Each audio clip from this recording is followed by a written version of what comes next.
My name is Gabe Dougherty, and the topic of my final paper is subsistence. As the course progressed, three questions kept popping up in my head, and they are the three questions that will guide this presentation. First, what is poverty? Who gets to decide the definition? Mainstream Americans versus Alaska Natives would define that term very differently, and we'll look at some of the intricacies of that. Is a subsistence lifestyle still possible in Alaska?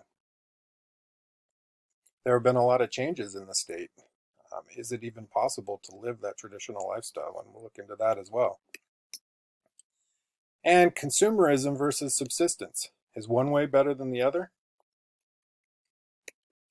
To start with, let's define poverty.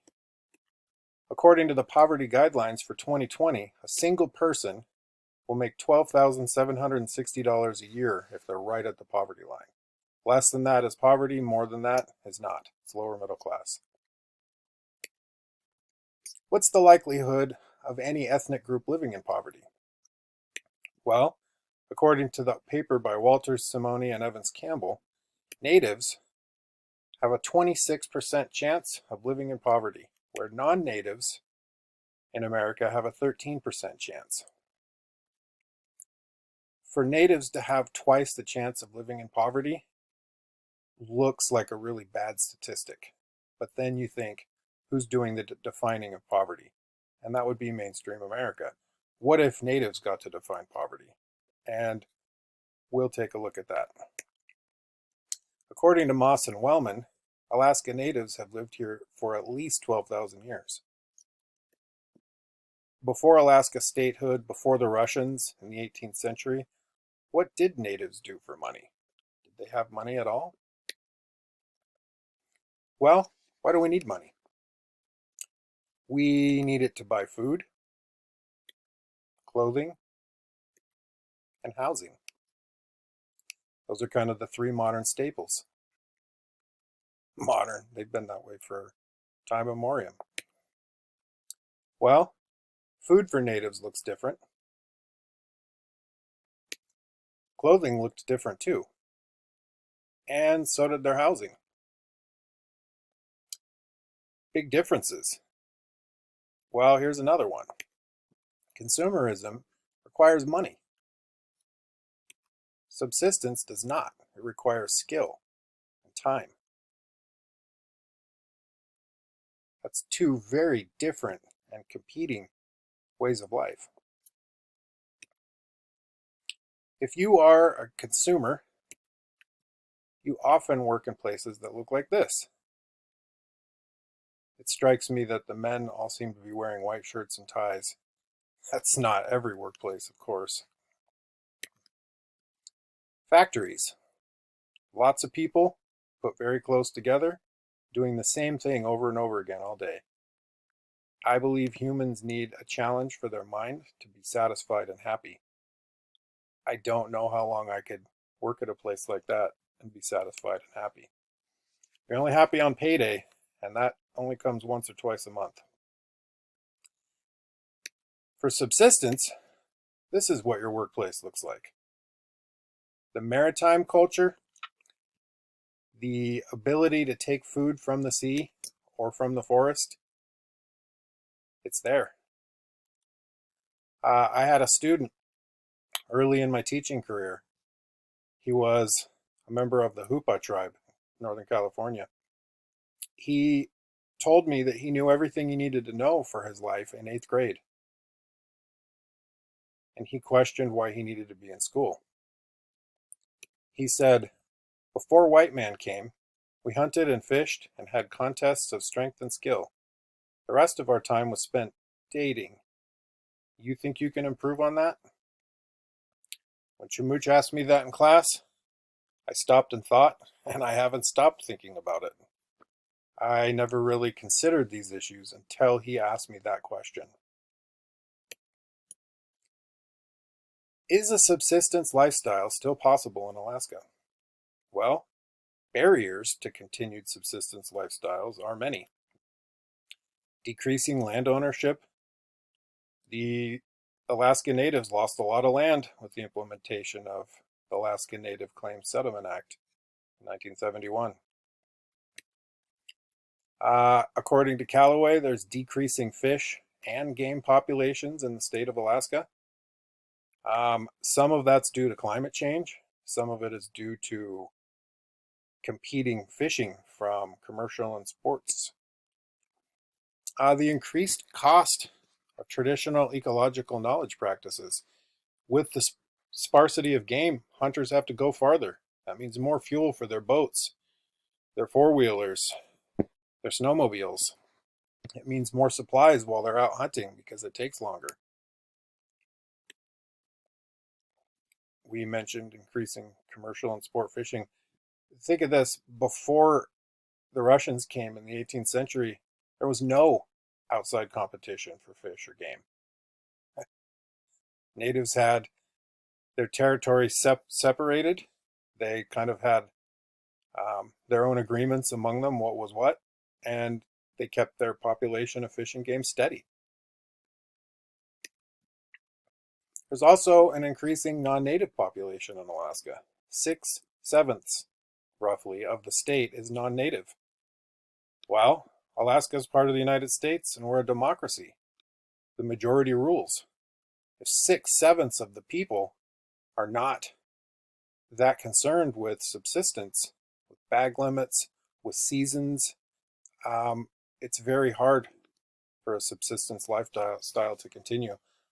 The overlap of commercial and subsistence seasons now prevents people from natives from going and working commercially so that they can afford the increased cost of TEK practices. There is hope, however, for continued subsistence lifestyles. Regained land usage. The federal government's enforcement of the Alaska National Interest Lands Conservation Act gave back land to different natives, specifically the Katie John case in 1995, according to Langdon. Local natives won back the right to fish on the Copper River for salmon. So that was a huge victory and hopefully not the last. There is an increased prevalence of non-traditional food. Ransom wrote about the Aleuts switching from fur seal when they virtually disappeared. And you can see one of those tasty little guys to the right. They switched to hair seal, which were not as appealing. The fur wasn't as thick and the meat didn't taste as good. But the Aleut have survived. And sometimes in a changing world, maybe survival's as good as it's going to get, at least for the present. There are increased flounder on the North Slope.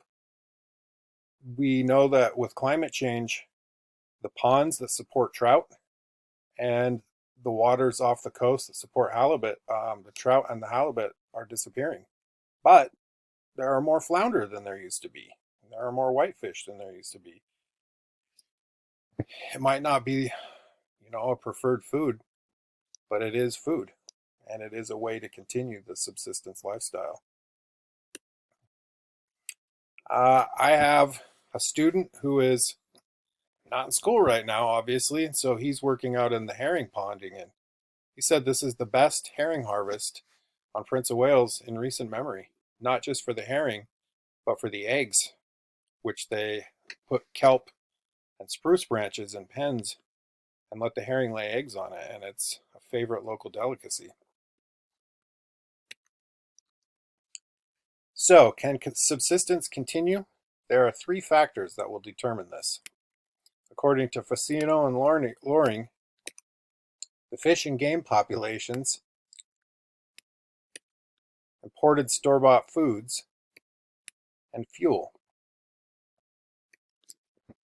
So the 5 challenges to food security are the price of imported food and fuel. We've talked about the fuel, but if your game is sparse and you can't get the yields you used to, you have to buy food from grocery stores.